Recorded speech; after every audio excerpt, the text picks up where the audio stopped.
अस्सलाम वालेकुम व्यूअर्स। आज के इस लेक्चर में हम बात करेंगे 18.7 एक्सरसाइज से रिलेटेड, जो कि हमारी 10th क्लास मैथमेटिक्स के सेकंड चैप्टर में है। और इस एक्सरसाइज में बेसिकली जो हमारे पास क्वेश्चंस हैं, बड़े लिमिटेड से सवाल हैं, मतलब 5 क्वेश्चंस हैं। और ये सवाल सारे के सारे रियल लाइफ से सिचुएशन बेस्ड हैं बेसिकली। और ये एक्सरसाइज जो है 18.7, ये आपको तभी समझ आएगी जब आपने इस चैप्टर के दो मेन टॉपिक जो हैं आपने अंडरस्टैंड किए हुए होंगे। सबसे पहला टॉपिक तो हमारा ये है कि डायरेक्टली इन्वर्सली प्रोपोर्शंस क्या होते हैं, उनकी कनेक्टिंग इक्वेशन किस तरह से बनाई जाती है। सेकंड नंबर पे है हमारी इस एक्सरसाइज, इस चैप्टर के अंदर एक एक्सरसाइज है 18.5, जो कि जॉइंट वेरिएंट से रिलेटेड है। जॉइंट वेरिएशन और सिंपल जो हमारे पास वेरिएशन होता है, उनमें फ़र्क ये होता है कि सिंपल जो वेरिएशन है उसमें हमारे पास एक ही हमारे पास वेरिएबल होता है जिस पे वो इक्वेशन डिपेंड कर रही होती है। मतलब मैं ये कह सकता हूँ कि जैसे एक्स जो है, लेट सपोज हम यहाँ लिख देते हैं कि सिंपल वेरिएशन जो है हमारा इस तरह से होता है कि फर्ज करें एक्स जो है डायरेक्टली प्रोपोर्शनल है वाई के साथ। ठीक है जी। सो ये है सिंपल हमारे पास ना वेरिएशन, सिंपल वेरिएशन है ये। All right, so simple variation है। इसी के बरक्स अगर हम ज्वाइंट की बात करें, ज्वाइंट वेरिएशन में ये होता है कि एक से ज्यादा जो है आपके पास कंडीशन आ सकती है। जैसे फर्ज करें एक्स जो है वो डायरेक्टली प्रोपोर्शन है वाई के, लेकिन at the same time inversely proportion है जेड के। सो कहने का मकसद ये है बेसिकली कि यहाँ पे हमारे पास सिर्फ एक ही कंडीशन होती है और यहाँ मोर देन वन कंडीशन भी हो सकती है। और ये जॉइंट वेरिएशन हमें और ज़्यादा अच्छा सोचना सिखा देता है। अगर आप फिजिक्स के स्टूडेंट हैं और फिजिक्स के आपने काफ़ी सारे फॉर्मूलेज देखे हैं, तो उनको भी हम देख के अंडरस्टैंड कर सकते हैं विद द हेल्प ऑफ या with the understanding of joint variant. कि हमें लेट सपोज ये आपके पास एक फार्मूला होता है फिजिक्स में, F is equals to G M two, जिसे हम ग्रेविटेशनल कांस्टेंट भी कहते हैं, आर स्क्वायर। अब अगर आप लोगों से ये क्वेश्चन किया जाए कि अगर एफ का हम आर के साथ रिलेशन देखेंगे, तो हम कह सकते हैं कि एफ का आर के साथ इन्वर्सली रिलेशन है। और इसी तरह से अगर हम कहें कि एफ का M1 और M2 के साथ क्या रिलेशन है, हम कह सकते हैं कि डायरेक्टली प्रोपोर्शनल है। तो ये हमें इस फॉर्मूले की सेंस हमें कहाँ से मिली है, जब हमने ये टॉपिक अंडरस्टैंड किया है। सो ये जो लास्ट एक्सरसाइज है 18.7, इसमें हमारे पास जो सवाल हैं वो मतलब इन दोनों एक्सरसाइजेस की एप्लीकेशन ही है बेसिकली। और अच्छी बात यह है, जो इंटरेस्टिंग बात यह है कि मैथमेटिक्स को जब हम रियल लाइफ में अप्लाई करते हैं, तो उसकी जो सिचुएशन बेस्ड क्वेश्चंस है ना, वो यहाँ पे हमें दिए हुए हैं, जो कि इन दो टॉपिक से बिलोंग कर रहे होंगे। सिंपल वेरिएशन से भी बिलोंग कर सकते हैं, at the same time joint variation से भी बिलोंग करते हैं। अब वो कैसे पता चलेगा, वो हमें सवाल की स्टेटमेंट पढ़ के अंदाजा होगा। सो स्टार्ट करते हैं। सबसे पहला पहला सवाल। सो फर्स्ट क्वेश्चन है हमारा, एक्सरसाइज का पहला सवाल है कि द करंट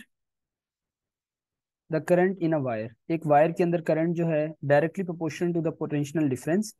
एक वायर के अंदर जो करंट है वो डायरेक्टली प्रोपोर्शनल है किसके साथ, पोटेंशियल डिफरेंस के साथ, एंड इनवर्सली प्रोपोर्शनल है रेजिस्टेंस आर के साथ। अब यहाँ तक ना हमें एक इक्वेशन हमने बनानी है जो इस बात को एक्सप्रेस करे।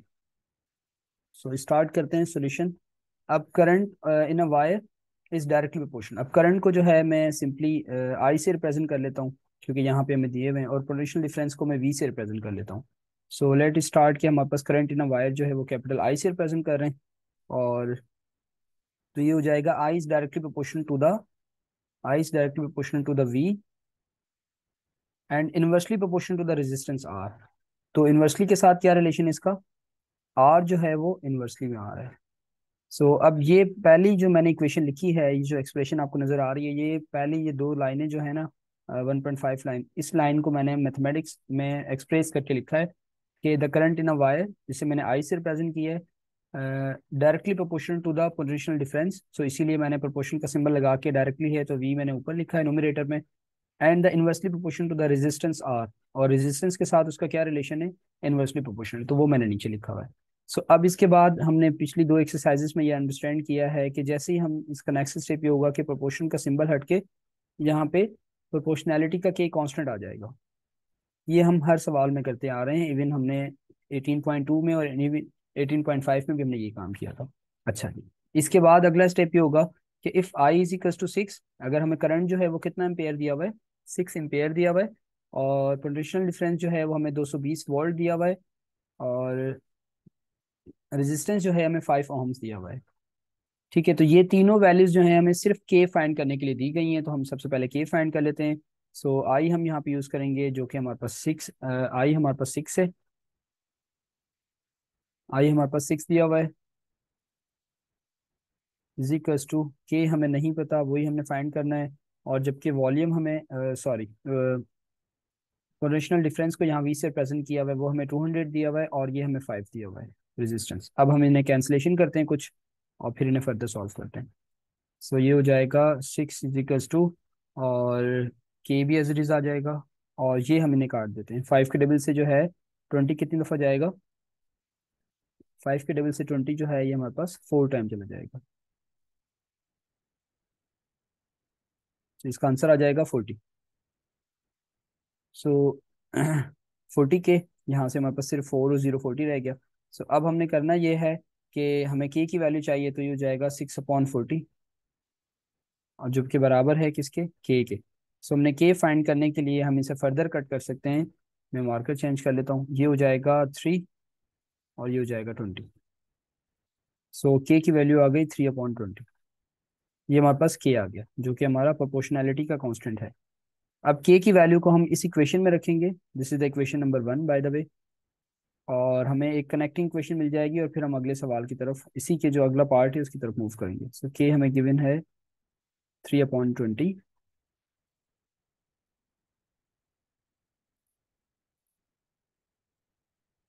3/20, और मल्टीप्लाई बाय V/R।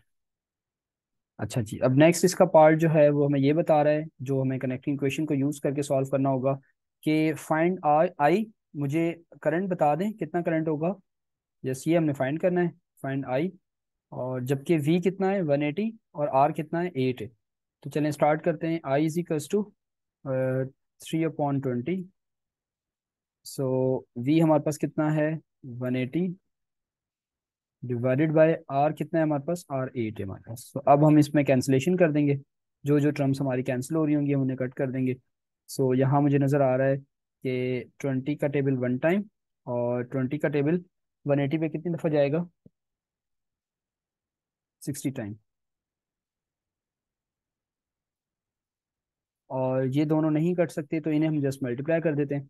60 को जब हम 3 से मल्टीप्लाई करेंगे इट गिव अस द 180, और इसे जब हम 8 से डिवाइड करेंगे तो ये एज इट इज रहेगा। तो अब हम इसे सिंप्लीफाई करके लिख सकते हैं कि 180 को जब हम हाफ करेंगे तो ये हो जाएगा 90, और 80 का जब हम हाफ करेंगे हो जाएगा 4। हम इसे फर्दर सॉल्व कर सकते हैं, इसे हम लिख सकते हैं 45 डिवाइडेड बाई 2। तो ये हमारे पास आंसर होगा इसका, जो कि फाइनली सवाल का आंसर है। अब मूव करते हैं सेकंड क्वेश्चन की तरफ।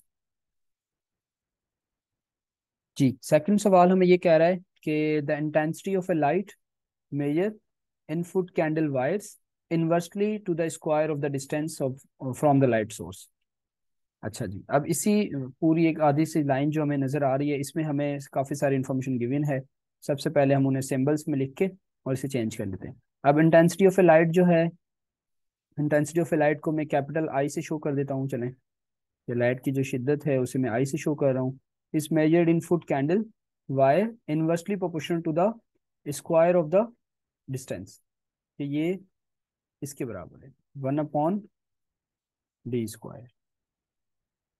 अच्छा जी, अब आगे हमें गिवन क्या है, जस्ट ये बड़ा सिंपल सा सवाल है। Suppose the intensity of A high bulb is 0.08 foot. तो अब हम इसमें वैल्यूज रख देते हैं। नेक्स्ट स्टेप हमारा ये होगा कि आई इज इक्वल टू किसके बराबर आ जाएगा, K/d², क्योंकि के प्रोपोर्शनैलिटी का कांस्टेंट आ जाएगा और 1 से मल्टीप्लाई होकर ऊपर आ जाएगा। तो आई इज इक्वल टू K/d² हो गया। अब वैल्यूज पुट कर देंगे। डिस्टेंस हमें गिवन है 3 मीटर, और ये intensity of light of the bulb जो है वो हमें कितना गिवन है 0.08। सो हम लिखेंगे like this, 0.08 is equals to, और के हमारे पास है, हमें फाइंड करना है बेसिकली के, और डी हमारे पास गिवन है 3, और इस पे स्क्वायर भी गिवन है फॉर्मूले के अंदर। सो अब हम इसे जो है नेक्स्ट स्टेप में 0.08 मल्टीप्लाई बाय K/9। तो जब हम इसे मल्टीप्लाई करेंगे 0.08 को 9 के साथ, और जो कि बराबर है के, तो ये हमें कुछ वैल्यू दे देगा 0.08 multiply by 9, it give us most probably 0.27, 0.08 multiply by 9, 0.72, yes. So K की वैल्यू हमारे पास आ गई, के इज इक्वल्स टू 0.72। ये हमारे पास के की वैल्यू आ गई। और अब ये के की वैल्यू हम कनेक्टिंग इक्वेशन में पुट कर देंगे, जो कि हमारी ये इक्वेशन है, I is equals to 0.72 divided by D square. ये हमारी एक कनेक्टिंग इक्वेशन है।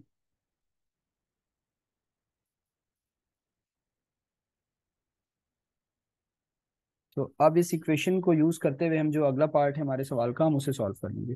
वो हमें क्या कह रहा है अगला पार्ट? अगला पार्ट हमें ये कह रहा है कि आप हमें इंटेंसिटी ऑफ लाइट बताएं, मीन्स आई फाइंड करके बताएं, जबकि डी हमें किसके बराबर है, 8 के बराबर है। सो यही सेम इक्वेशन यूज करेंगे, I is equals to 0.72 divided by 8 power 2। So ये हो जाएगा I is equals to 0.72 divided by 8 square which give us 64। और जब हम इसे 64 से डिवाइड करेंगे तो ये हमें कुछ मिल जाएगा, I is equals to 0.72 divided by 64। तो ये हो जाएगा 0.1125। ये हमारे पास इंटेंसिटी आ जाएगी लाइट की, जबकि कितना इसमें डिस्टेंस कितना है हमारे पास, 8 मीटर है। ऑल राइट, सो मूव करते हैं क्वेश्चन नंबर थर्ड की तरफ। जी, क्वेश्चन नंबर थर्ड हमें ये कह रहा है कि the depth of A sorry the strength,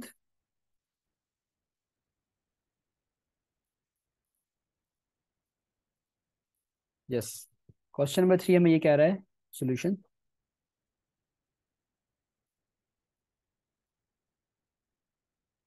कि द स्ट्रेंथ एस, स्ट्रेंथ को जो है हमने कैपिटल एस से शो किया हुआ है, of a rectangular beam can vary directly as the breadth B, उसकी जो चौड़ाई है उसे बी से शो किया हुआ है, and the square of the depth D. तो अब अगेन ज्वाइन का सवाल है ये, तो स्टार्ट करते हैं। पहले इसकी इक्वेशन लिख लेते हैं कि एस जो है वो डायरेक्टली प्रोपोर्शनल है किसके साथ, डायरेक्टली है रेक्टेंगुलर बीम जिसे हम कैपिटल बी से शो कर रहे हैं, and the square of the D, और लाइक दिस। ये कैपिटल बी नहीं है, it's small B, sorry for inconvenience, ये स्मॉल बी है, और ये डी स्क्वायर के बराबर है। ये हमारी पहली इक्वेशन है। So obviously net should be the next equation should be S is equals to B D square. So S is equals to हमारे पास ये आ जाएगा। अच्छा जी, हम वैल्यूज पुट कर देते हैं अभी जो हमें एस और बी गिवन है, ताकि हमें के मिल जाए। सो एस हमें गिवन है कि, अच्छा जी, यहाँ हमें वैल्यूज गिवन है। वैल्यूज हमारे पास ये हैं कि बीम जो है वो उसका कितना मीटर वाइड है, 9 मीटर वाइड है। सो ये हमें 9 दिया हुआ है। और ये कितना गिवन है हमें, 12 मीटर जो है वो डेप्थ है उसकी, ये हमें 12 दिया हुआ है। और ये हमारे पास के है, बराबर किसके है ये, और 1200 के बराबर है। 1200 उसकी 1200 जो है उसका सपोर्ट है बेसिकली। सो ये हो जाएगा 1200 इज इक्वल्स टू के, और ये हमारे पास 9 है, और ये हमारे पास कितना आ जाएगा, 144 आ जाएगा जब हम 12 का स्क्वायर करेंगे। ऑल राइट, सो अब क्या हो जाएगा, जब हम 12 को 9 से मल्टीप्लाई, 144 को 9 से मल्टीप्लाई करेंगे, सो यस, या हम इसे इस तरह से भी कर सकते हैं, हम yes, so all right, yes. So first of all जब हम इन्हें मल्टीप्लाई करेंगे, सो ये हो जाएगा 1200 इज इक्वल्स टू के, और जब हम इन्हें मल्टीप्लाई करेंगे तो ये हो जाएगा 1296। और 1296 को जो है हम वहाँ जाकर डिवाइड कर देंगे तो हमें के की वैल्यू मिल जाएगी कुछ इस तरह से, 1200 डिवाइडेड बाई 1296। और अब हम इन्हें कैंसिल कर देते हैं, मीन्स सिंप्लीफाई करते हैं। जब हम इन्हें सिंप्लीफाई करेंगे, 1200 1200 को तो चलें इसे हाफ करते हैं, तो इसका हाफ हो जाएगा 600 डिवाइडेड बाई 120। जब हम इसे हाफ करेंगे, 1296 को जब हम 2 से डिवाइड करेंगे तो ये हमें मिल जाएगा 648। और ये दोबारा से हाफ हो रहे हैं, तो हम इसे दोबारा से हाफ कर देते हैं, तो ये हो जाएंगे 300। जब इसे दोबारा से कट करेंगे और इसे जब हम कट करेंगे दोबारा से, तो ये हमें दे देंगे 324। एंड अगेन हम इसे जो है 2 के टेबल से कट कर सकते हैं। 324 को जब हम 2 से डिवाइड करेंगे, so it give us the 164, 162 by the way. और यहाँ से हमें मिलेगा 150। सो 162 को जब हम 3 से डिवाइड करेंगे तो ये हमें मिल जाएंगे 54। चलेंगे के इज इक्वल्स टू, जो हमारे पास रिमेनिंग है पहले वो लिख लेते हैं, 150 डिवाइडेड बाई 162। सो जब हम चलें अभी इसे डायरेक्ट कर लेते हैं, 150 डिवाइडेड बाय 162। यस, तो ये हमारे पास डेसिमल में ही आंसर आएगा। सो मैं डेसिमल को अवॉइड करने के लिए इसे चलें हाफ कर लेते हैं। 150 को जब हम 2 से डिवाइड करेंगे, सो ये हमें मिल जाएगा 75। और 162 को जब हम 2 से डिवाइड करेंगे तो ये हमें मिल जाएगा 162 divided by 2, it give us the 81। अच्छा जी, सो अब 81 जो है 75 को भी हम 3 से डिवाइड कर सकते हैं, जो कि हमारे पास आ जाएगा 25। अब इसे 3 के टेबल से कट कर रहे हैं और इसे करेंगे तो ये हो जाएगा 27। अब इससे ज़्यादा सिंप्लीफाई नहीं हो सकता, तो ये हमारा फिलहाल थोड़ी सी देर के लिए मान लेते हैं कि ये हमारा के है। सो एस इज इक्वल्स टू ये हो जाएगा 25/27, 25/27 मल्टीप्लाई बाई बी और डी स्क्वायर।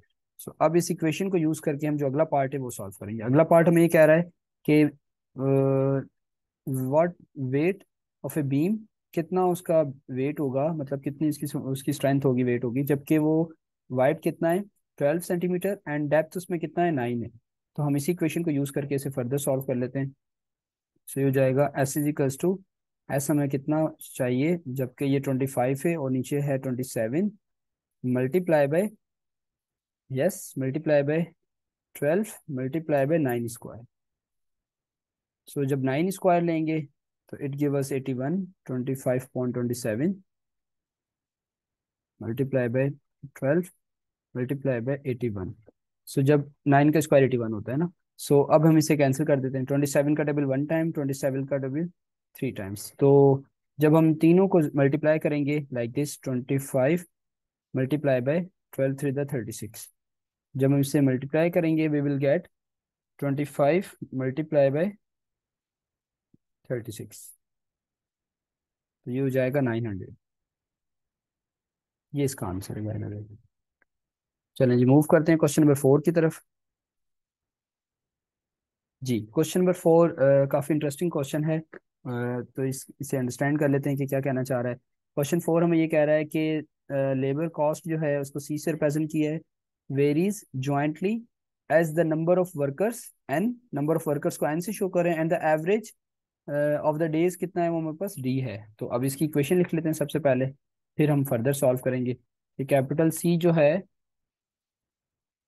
जो है वो हमारे पास क्या है जी, कैपिटल सी डायरेक्टली है किसके साथ,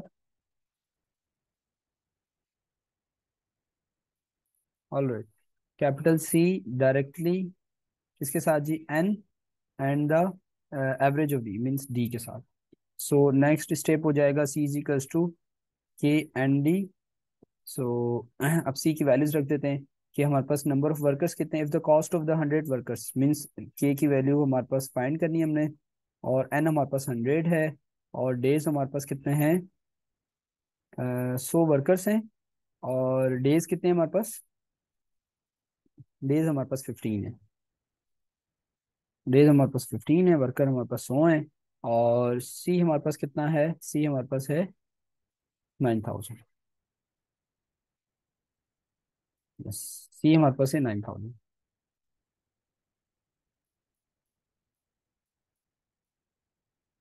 ऑल राइट, सो पहले इन्हें मल्टीप्लाई कर देते हैं, देन फिर डिवाइड कर देंगे। सो ये हो जाएगा 9000 इजिकल्स टू के, और ये हो जाएगा 1500।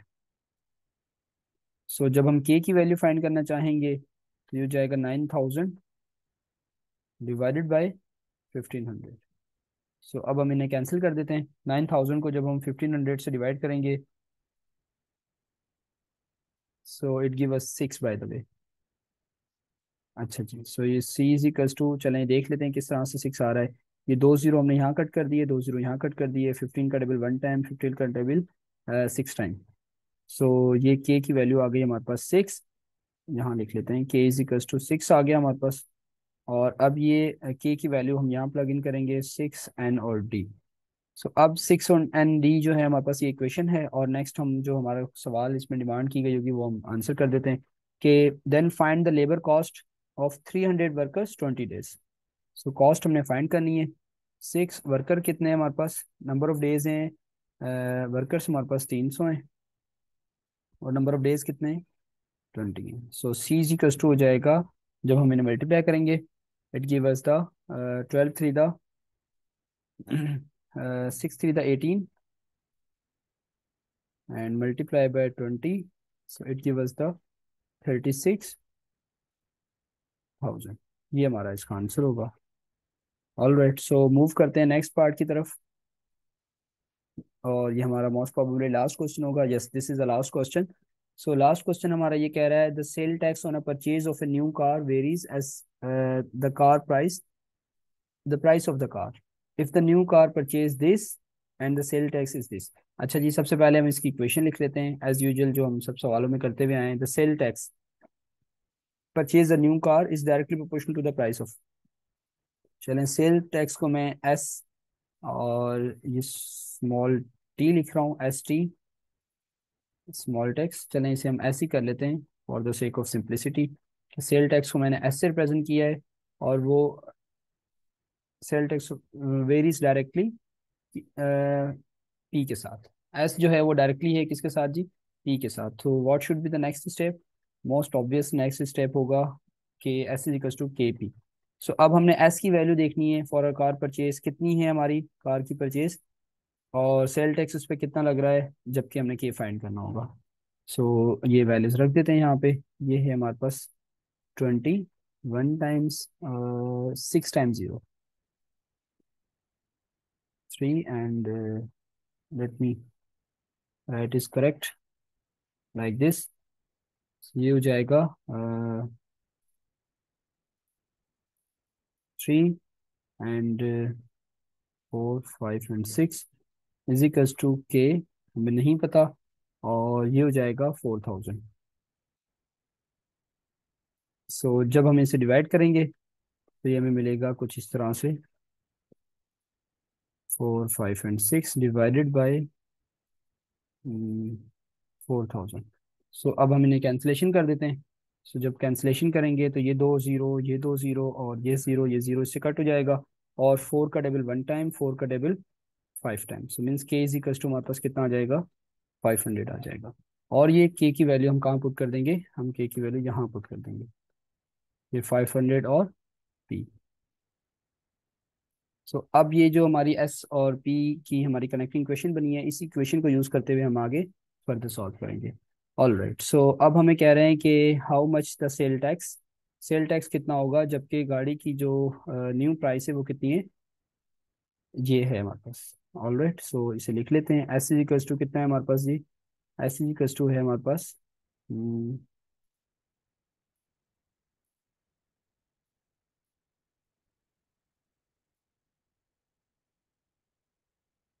yes, the sale tax on a car purchase a new directly as a, yes, all right, so ये हो जाएगा 5000, सॉरी 500 और 28 और ये 4 टाइम्स 0 है, yes 5 time, this is the 1 2 3 4 5, yes 5 times 0 है हमारे पास। और जब इसे मल्टीप्लाई करेंगे तो ये हमारे पास काफ़ी ज़्यादा जो है सेल टैक्स आ जाएगा, जो कि कुछ ये होगा 28 5 times 0 multiply by 500। So it give us the 14, and give us the 14, and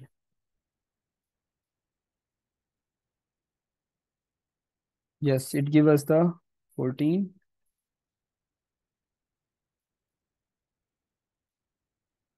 और 7 टाइम्स 0, 3, 6 एंड 7। ये हमारा फाइनली आंसर होगा इस सवाल का, and we have done. So thank you so much for your patience.